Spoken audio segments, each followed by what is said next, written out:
Pour moi, par exemple, ça a été un grand jour dans ma vie quand j'ai commencé à vraiment pouvoir différencier est-ce que j'ai soif ou est-ce que j'ai faim, à me dire ah non mais en fait là j'ai pas faim, je suis fatiguée et je confondais toujours les deux. Ah non mais là en fait j'ai pas faim, c'est parce que j'ai froid et j'ai tendance à aller vers quelque chose et toujours quelque chose de sucré ou de gras. Donc juste ça. Est-ce que j'ai besoin de repos ou est-ce que j'ai faim? Est-ce que j'ai soif ou est-ce que j'ai faim? Est-ce que j'ai trop froid et du coup j'ai faim? Etc. etc.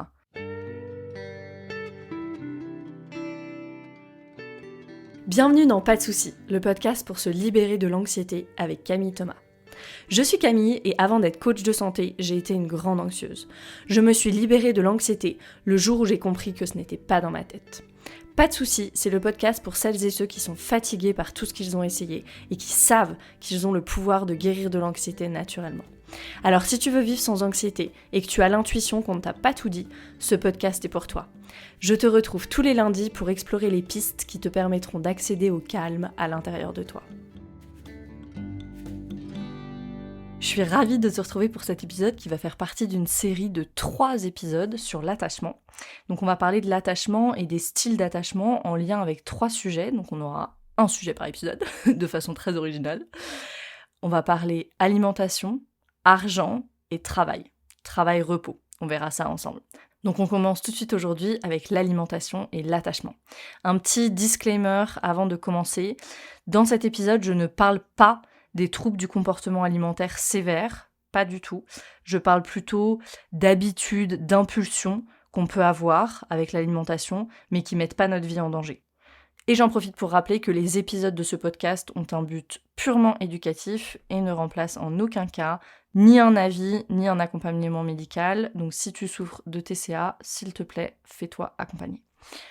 On va commencer avec un rappel rapide sur les styles d'attachement. Si tu ne sais pas ce que c'est que les styles d'attachement ou si tu as besoin de te rafraîchir la mémoire plus en profondeur, je te renvoie à l'épisode 16 du podcast.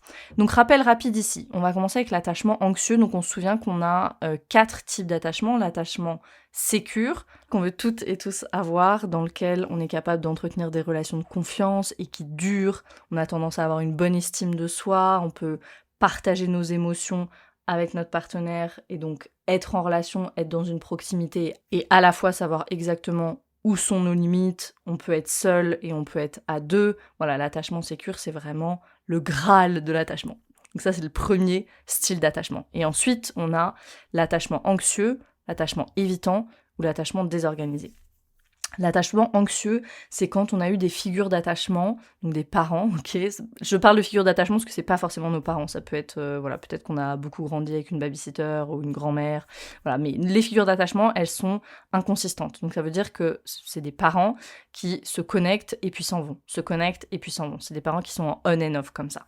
Et donc ça, qu'est-ce que ça va faire? Ça va faire que le système d'attachement de l'enfant, finalement, il se tourne vers l'extérieur. Pourquoi? Parce que l'enfant sent la connexion et puis ensuite sent cette déconnexion et il se dit mais j'ai senti là qu'il y avait de la connexion, j'en veux encore.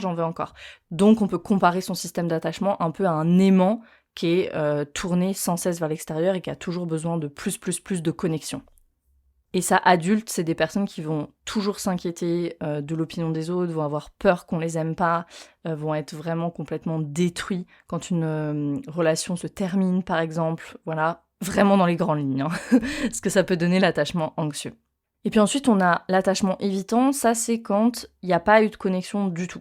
Donc souvent, c'est des parents qui font tout le nécessaire au niveau matériel, mais c'est un peu le désert émotionnel. Donc il n'y a pas de connexion. Et ça, c'est tellement intense pour un enfant. Alors quand je parle d'enfant, c'est vraiment un petit bébé, un nouveau-né ou un tout petit enfant. C'est tellement intense. Et c'est intense parce que l'enfant, au niveau cérébral, vraiment physiologique, il ne peut pas se développer sans cette connexion. Il y a énormément de connexions neuronales qui se font grâce à l'attachement avec les parents. Donc ça, c'est tellement intense que le système d'attachement de l'enfant, il fait exactement l'inverse que dans l'attachement anxieux. Il se tourne vers l'intérieur et il ne recherche même plus la connexion, en fait.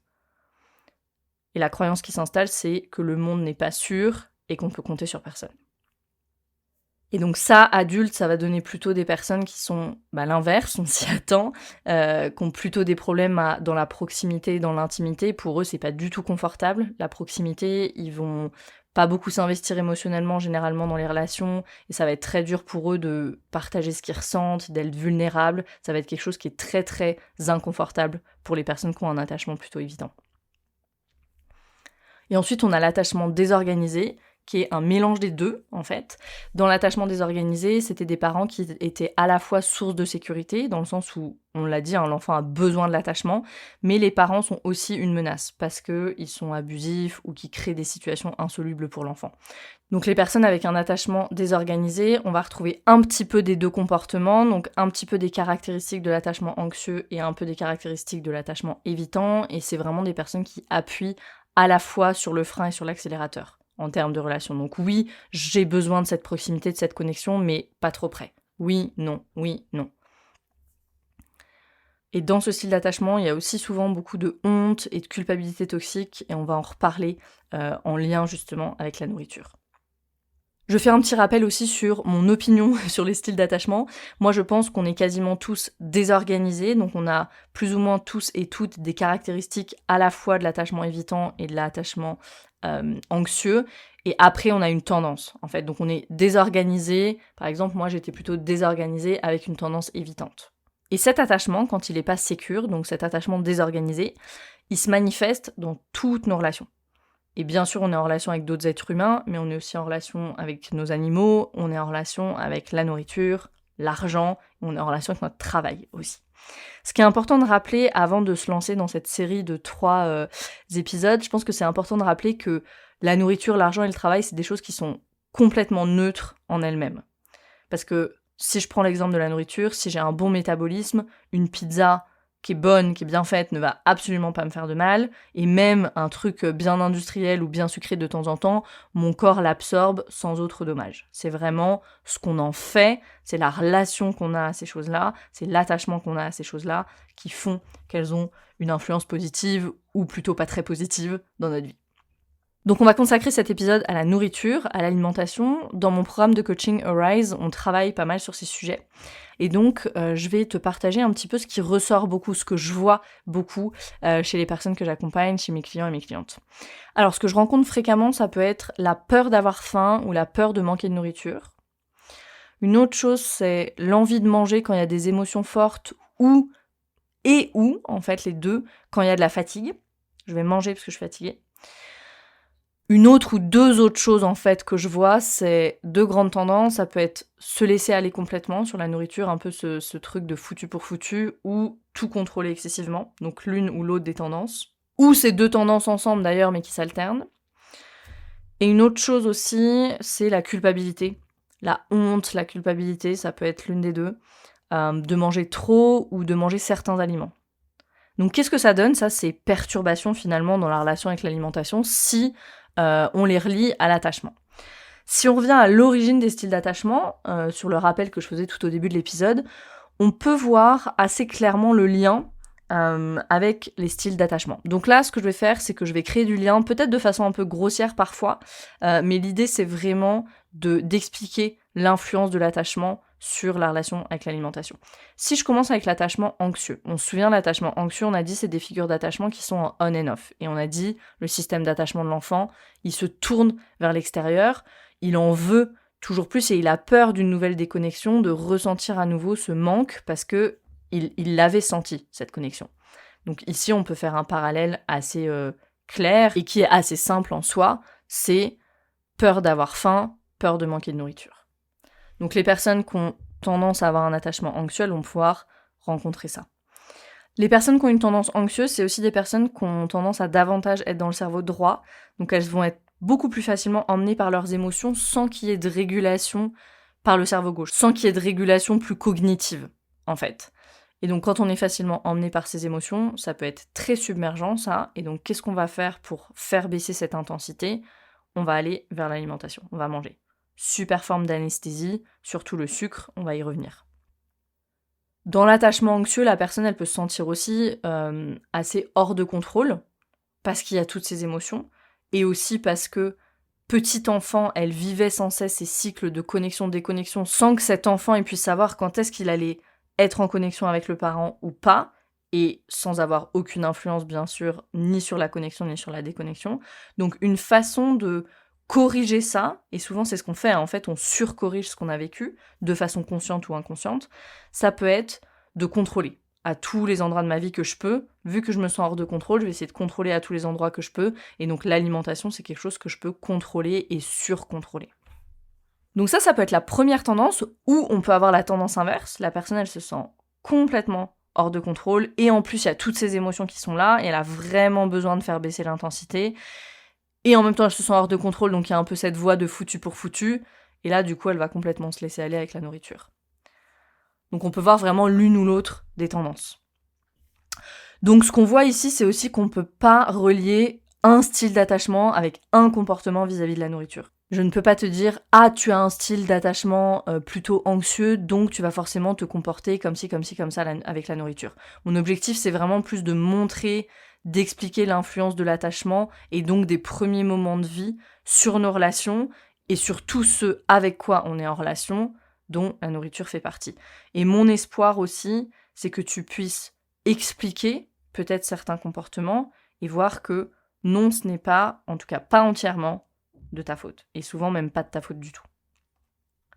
Si on prend l'attachement évitant maintenant en lien avec l'alimentation, on se souvient que le parent il fait ce qu'il faut du coup au niveau matériel, mais c'est le désert émotionnel. Il n'y a pas de connexion. Et donc il y a cette croyance que le monde n'est pas sûr, que je peux compter sur personne. Et au niveau du système nerveux, ce que ça peut donner, c'est un figement, une réponse de figement pour pas trop ressentir. C'est ça qui se passe. Et adultes, c'est des personnes qui ne peuvent pas ressentir l'intensité émotionnelle, les personnes qui ont un attachement évitant. C'est pas qu'elles veulent pas, c'est vraiment qu'elles ne peuvent pas. C'est tellement submergent, leur système est tout de suite submergé par un gramme d'émotion. C'est des personnes qui, quand il y a une autre personne qui rentre dans la pièce avec son intensité émotionnelle, genre elle quitte la pièce, elle dit en fait moi je peux pas. Donc ici même chose, c'est pas le même style d'attachement mais même chose. S'il y a des émotions qui arrivent, parce que ça veut pas dire que ces personnes elles sont immunes aux émotions, ces personnes elles peuvent trouver aussi comme anesthésiant la nourriture.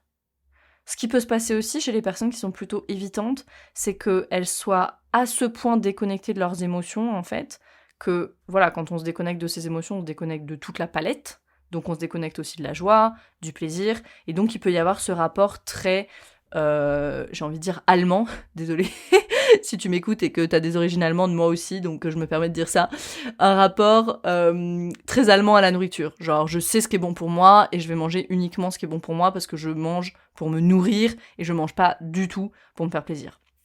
Donc il y a une forme d'hyper-contrôle aussi là-dedans, mais qui vient pas, comme dans l'attachement anxieux, de ce besoin de contrôler certains domaines de ma vie, mais plus d'un truc très cartésien de « je mange pour me nourrir, point à la ligne ».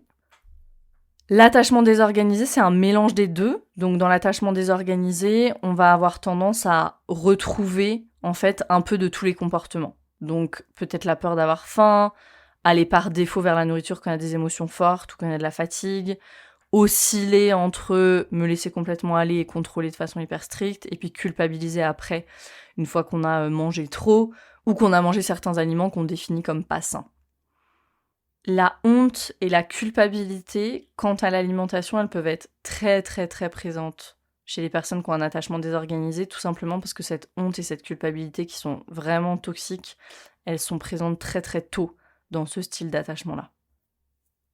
Maintenant, je vais m'éloigner un petit peu des styles d'attachement et je vais élargir sur le lien entre nourriture, système nerveux et trauma. Et on va parler de deux cas de figure. Je vais parler du fait d'avoir peur d'avoir faim et je vais parler de la démarche d'aller vers de la nourriture un peu doudou, on va dire, pour anesthésier ses émotions. Donc si je prends le fait d'avoir peur d'avoir faim, on peut comprendre pourquoi si on a la grille de lecture du système nerveux. Moi, c'est quelque chose que j'avais pas peur d'avoir faim, mais je trouvais ça très désagréable, en fait, les sensations d'avoir faim. Et on peut comprendre pourquoi, parce que avoir faim, ça peut être très activant. Pourquoi ? Parce que ça peut s'accompagner de symptômes physiques qui ressemblent à l'anxiété, en fait. Quand ton estomac commence à se sentir vide, on peut sentir au niveau de l'estomac du coup des contractions musculaires, on peut sentir comme ça se contracte dans l'estomac, et ça c'est exactement ce qui peut se passer aussi quand on commence à sentir l'anxiété arriver. Quand ton taux de glycémie commence à baisser, ton énergie baisse, tu peux avoir des difficultés de concentration, tu peux être plus irritable, plus sur le fil, comme ça. C'est aussi ce qu'on peut ressentir quand on est anxieux, anxieuse, quand on est dérégulé. Si tu manges pas, tu peux ressentir aussi une sensation de faiblesse, il peut y avoir des tremblements, il peut y avoir des maux de tête aussi quand on a faim. Et tout ça, c'est des symptômes qui peuvent être aussi ceux de l'anxiété. Et quand on a un système nerveux dérégulé, il faut comprendre que rien que ça, en fait, c'est une activation qui est trop forte. Et il peut y avoir aussi, bien sûr, des souvenirs plus traumatiques qui se superposent à ça. Par exemple, je sais pas si tu as fait une hypoglycémie un jour et que tu étais en voiture et que voilà, tu as vraiment été en danger, ou même juste tu t'es senti hors de contrôle dans ce moment-là, même si voilà, tu t'es arrêté sur le bord de la route, que rien n'est arrivé, mais il y a eu ce moment où tu t'es senti hors de contrôle et maintenant tu veux l'éviter à tout prix. Et donc tu vas avoir littéralement peur d'avoir faim. Donc voilà, juste pour donner une explication, un peu une grille de lecture, avec la grille de lecture du système nerveux sur ce qui peut se passer, en fait, avoir faim, ça peut être une activation qui est trop forte pour notre système. Et si il y a cette histoire de souvenirs traumatiques, par exemple, la méthode Psyche, elle va très bien marcher pour ça plus spécifiquement. Après, pour le reste, on va faire tout le travail de régulation du système nerveux, en fait. Maintenant, je vais prendre le cas de figure où on va vers la nourriture un peu, voilà, réconfort comme ça pour anesthésier nos émotions. Ça, c'est quelque chose que j'ai fait pendant des années, que j'ai beaucoup fait pour anesthésier mes émotions et que j'ai beaucoup fait pour ne pas ressentir la fatigue aussi. Et je pense qu'il y a plein de personnes qui font ça, même sans s'en rendre compte. Elles sont fatiguées et en fait, elles vont manger au lieu de se reposer parce que le repos n'est pas safe. On peut avoir des parties managers de nous très fortes à l'intérieur qui nous empêchent de nous reposer. Moi, c'était mon cas. C'est des parties de nous pour qui se reposer, ralentir, c'est pas du tout safe. C'est des parties de nous pour lesquelles se reposer, ralentir, c'est pas du tout safe. Et donc on essaye de se poser sur le canapé et bim, on part en sympathique et en fait on est incapable de se reposer. Il se peut aussi que tu sois dans un état de freeze fonctionnel, de figement fonctionnel. Si tu sais pas ce que c'est le figement fonctionnel, écoute l'épisode précédent. Ça, c'est un état où en fait il y a très peu d'énergie disponible et où le métabolisme est lent. Donc on a besoin d'un boost d'énergie juste pour fonctionner, en fait. Donc on va aller chercher la caféine, le sucre. Et d'ailleurs, ça peut être tout ça, que ce soit dans le figement fonctionnel ou que ce soit pour pas ressentir les émotions ou la fatigue, ça peut être sous couvert de choses qui sont très saines, très healthy. Je vais aller chercher un thé vert, des fruits, du chocolat noir, ce qui est, on est d'accord, 1000 fois mieux que le café et le sneakers. Mais il y a quand même une forme d'addiction. Moi, je peux sentir, il y a des jours, si tu m'enlèves mon thé vert, si tu m'enlèves mes fruits ou mon chocolat noir, ça va pas le faire. Je serai irritable. Et donc, il y a une forme d'addiction à cet endroit-là. Et c'est ok, en fait. Et c'est ça qui est beau avec ce travail, c'est qu'on n'a pas besoin de tout faire tout de suite. Mais c'est intéressant de juste déjà amener de la conscience là-dessus. On va amener de la conscience là-dessus pour comprendre que le sujet, c'est pas tant que je prenne le fruit ou le sneakers ou le café ou le thé vert, c'est pas du tout le sujet même. Le sujet, c'est que au lieu de ça, au lieu du remontant, donc de la caféine, de la théine, du sucre, en fait, j'aurais besoin de repos. Ou en fait, j'aurais besoin de ressentir telle et telle émotion. Mais pour le moment, il y a cette stratégie d'adaptation qu'a trouvé mon système et qui est absolument brillante parce que sinon je serais submergée par cette émotion ou par cette fatigue parce que c'est pas des choses qui sont safe pour moi au jour d'aujourd'hui. Donc mon système, il a trouvé ce moyen d'aller vers l'alimentation pour ne pas que je sois submergée et pour que je puisse continuer à fonctionner. Et cette alimentation qu'on va appeler l'alimentation émotionnelle ici, c'est pas quelque chose dont c'est facile de se libérer parce que au niveau plus physiologique, souvent ce qu'on fait, c'est qu'on entretient le cercle de la glycémie qui monte et qui descend, et aussi le cycle des neurotransmetteurs comme la dopamine qui sont boostés pendant quelques heures et puis après qui crashent, et donc on a besoin d'aller à nouveau vers le stimulant à chaque fois. Et ça, c'est un petit peu quand la physiologie s'en mêle, finalement, les hormones, etc. Et ça devient de plus en plus irrésistible parce que ce qui était une stratégie d'adaptation est devenu un vrai besoin du corps à ce moment-là. Donc si c'est ton cas, travailler là avec un nutrithérapeute, un coach de santé, un praticien en nutrition fonctionnelle, ça peut être vraiment intéressant à ce moment-là. Et ça, on peut se l'expliquer, parce qu'il y a une vraie biologie du trauma qui souvent implique des taux de cortisol qui sont chroniquement élevés quand on est anxieux. Quand on est anxieux, anxieuse, on passe potentiellement beaucoup de temps en sympathique avec tout le cocktail des hormones du stress qui va avec. Et donc on a ce taux de cortisol chroniquement élevé qui peut entraîner un taux de sucre dans le sang qui est élevé lui aussi. Et donc potentiellement va y avoir des grandes fluctuations dans la glycémie, comme ça, des pics de glycémie, et ça va up and down, ça crache et ça se remonte parce qu'on va chercher le stimulant et puis ça crache à nouveau. Et ça, c'est ça qui donne les fameuses fringales. Donc non, c'est pas seulement une question de volonté. Bien sûr, il faut la volonté de dire maintenant je veux guérir, je veux changer ça, mais souvent c'est plus profond que ça. Mais souvent c'est plus profond que juste je vais arrêter d'aller vers tel biscuit ou d'aller vers le chocolat noir. C'est pas juste une question de demain c'est le 1er janvier et j'ai décidé que ça allait se passer comme ça. Parce que le corps il réclame autre chose. Il réclame autre chose vraiment au niveau physiologique. Le docteur James Gordon, qui a beaucoup travaillé là-dessus, il dit que pendant quelques heures, la nourriture, elle a vraiment un effet anesthésiant. Il dit qu'elle a le pouvoir d'effacer le trauma pendant quelques heures. Donc c'est assez fort, ça, comme formulation, comme vocabulaire, et ça nous permet de comprendre l'intensité des mécanismes qui sont à l'œuvre ici. Et bien sûr, ce qui peut participer aussi à notre attachement à la nourriture, mais j'ai presque pas besoin de le dire ça, mais c'est tout ce qui est venu se loger dans notre inconscient, en fait, c'est tous les messages qu'on a reçus sur l'alimentation, explicites ou implicites, de la part de nos parents, nos grands-parents, tout ce qu'on a absorbé, entendu à la maison, appris. Moi, par exemple, j'avais un père qui était très ascète, les origines allemandes, elles viennent de ce côté-là, hein. Donc c'était toujours « ça suffit », pas de nourriture plaisir, vraiment le minimum, etc., etc. Donc j'ai pas reçu quelque chose de très détendu, déjà avec la nourriture, par exemple. Qu'est-ce qu'on peut faire pour commencer à initier un petit peu de changement ? Je précise toujours que dans le podcast, je peux bien sûr te donner que des choses génériques. Si tu veux travailler sur ton attachement, rejoins la liste d'attente pour le programme de coaching Arise, c'est vraiment ce qu'on fait dans le programme. Donc qu'est-ce qu'on peut faire ? Une première chose, c'est vraiment de commencer à différencier les sensations. Et je le dis souvent, la guérison du trauma, elle commence vraiment à ce niveau viscéral, à ce niveau des sensations. Et là-dessus, sur l'alimentation, c'est un très bon entraînement. On va rien changer pour le moment, mais on va juste commencer à sentir la différence. Pour moi, par exemple, ça a été un grand jour dans ma vie quand j'ai commencé à vraiment pouvoir différencier est-ce que j'ai soif ou est-ce que j'ai faim ? À me dire « Ah non, mais en fait, là, j'ai pas faim, je suis fatiguée. » Et je confondais toujours les deux. « Ah non, mais là, en fait, j'ai pas faim, c'est parce que j'ai froid. » Et j'ai tendance à aller vers quelque chose, et toujours quelque chose de sucré ou de gras. Donc juste ça. Est-ce que j'ai besoin de repos ou est-ce que j'ai faim ? Est-ce que j'ai soif ou est-ce que j'ai faim ? Est-ce que j'ai trop froid et du coup j'ai faim ? Etc., etc. Et commencer juste à différencier les sensations. Pour le moment, juste ça. Après, s'il y a une question sur le repos, si quand tu m'entends parler, tu te dis « Ah mais ouais, moi aussi je fais ça, en fait, quand je suis fatiguée, je vais manger », ce que tu peux commencer à faire, ça va être de trouver des pratiques qui régénèrent rapidement. Parce que souvent, quand c'est pas safe pour nous de se reposer, ça veut dire qu'on a des parties managers à l'intérieur de nous qui sont très fortes. Et si on se propose de dormir 20 minutes dans la journée, en fait, on va pas pouvoir le faire. On va se sentir beaucoup trop coupable, c'est pas ok, on peut pas dormir en plein jour, etc., etc. Et tes parties, elles te laisseront juste pas faire, en fait.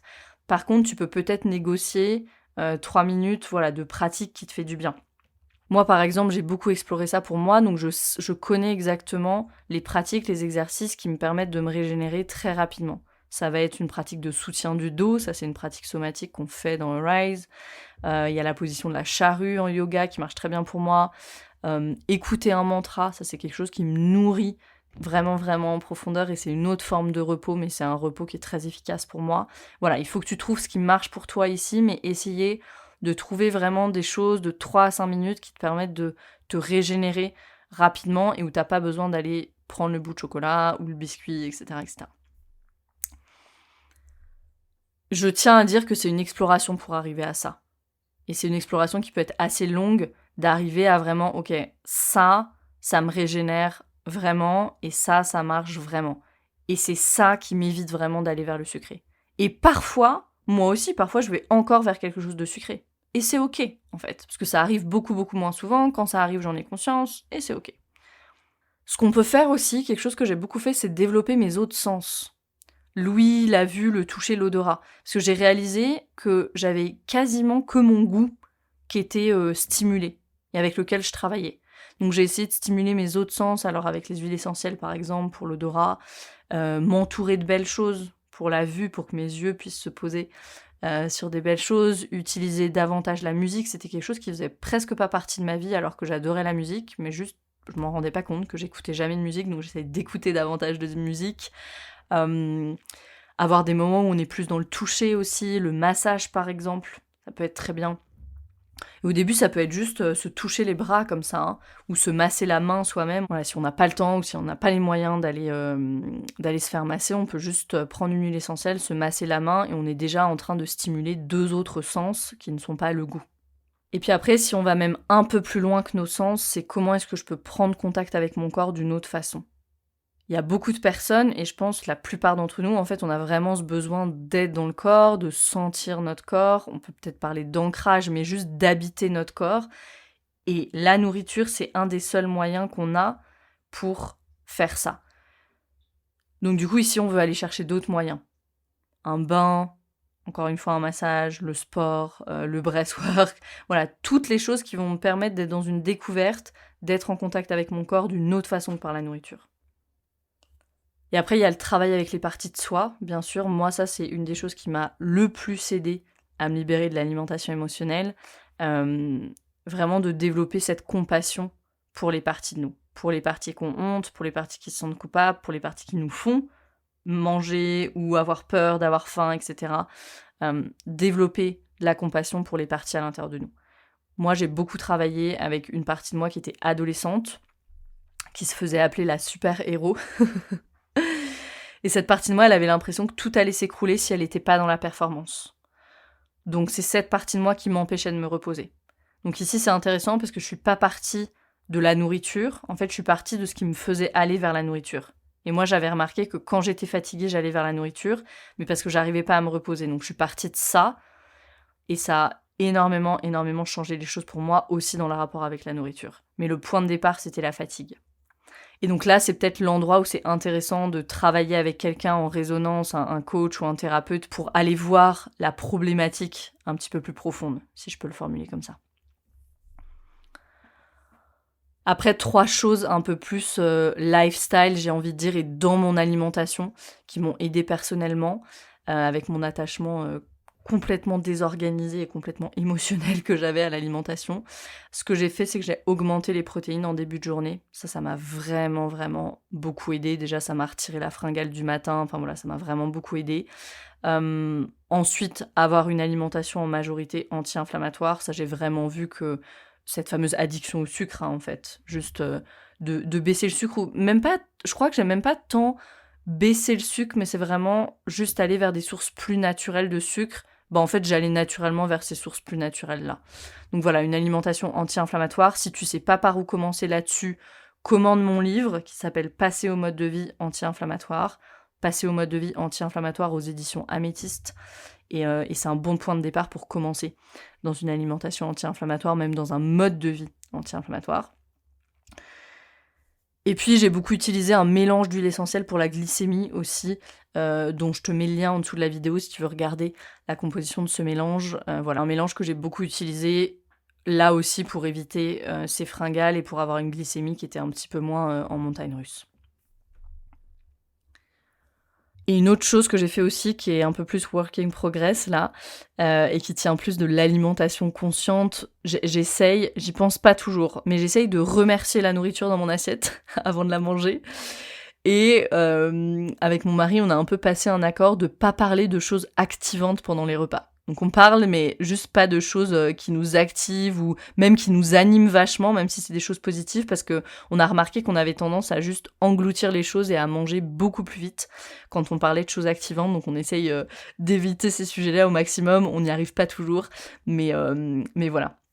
En tout cas, c'est quelque chose qui amène beaucoup de sérénité pendant les repas, et ça déjà juste de sentir qu'on est comme ça ancré dans le ventral, que la digestion elle est online, que tout marche bien, ça aide déjà énormément. Donc voilà, ça c'est des pistes si tu sais que tu vas vers la nourriture dès qu'il y a de l'intensité émotionnelle, que t'es fatigué, que t'es frustré ou que t'es épuisé par la journée de travail. Après, je pense qu'on n'a pas besoin, ça c'est vraiment une opinion personnelle, mais je pense qu'on n'a pas besoin d'être dans une neutralité totale vis-à-vis de la nourriture. Je pense que ça met plus de pression qu'autre chose. Et puis, c'est important aussi de garder à l'esprit qu'il y a une évolution.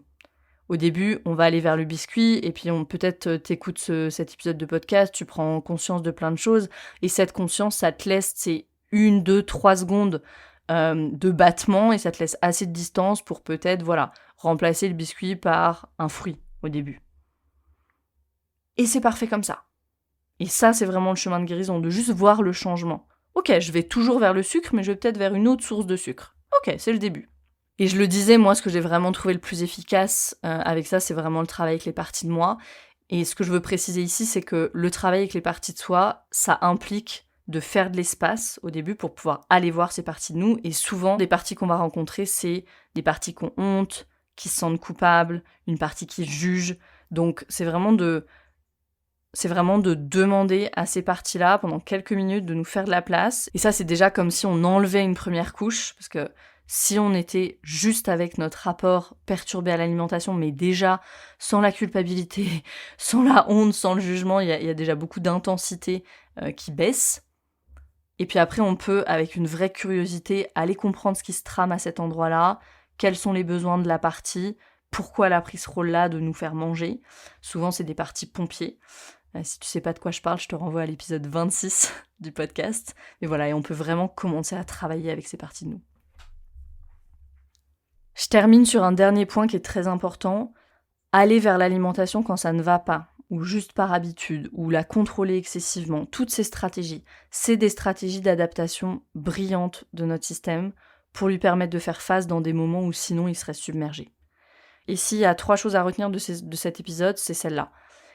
La première chose, c'est que ça n'a pas de sens de retirer cette stratégie d'adaptation sans proposer de ressources de régulation à la place. Tu peux pas retirer le chocolat à ton système et lui dire « Bon, maintenant débrouille-toi » avec toute cette intensité. Non. Il faut pouvoir lui proposer des ressources de régulation à la place. Et remplacer les stratégies d'adaptation par des ressources de régulation, c'est exactement ce qu'on fait dans Arise, dans mon programme de coaching. Mais aie vraiment ça à l'esprit. Tu peux pas juste retirer la stratégie d'adaptation et dire débrouille-toi. Ça, c'est la première chose. La deuxième chose, qui est une conséquence de la première, c'est que ça n'a pas de sens de travailler que sur le sujet de l'alimentation. L'alimentation, elle est disruptée par un système nerveux dérégulé qui est une conséquence du trauma. Donc notre attachement désorganisé, notre relation perturbée à l'alimentation, c'est une conséquence de la dérégulation.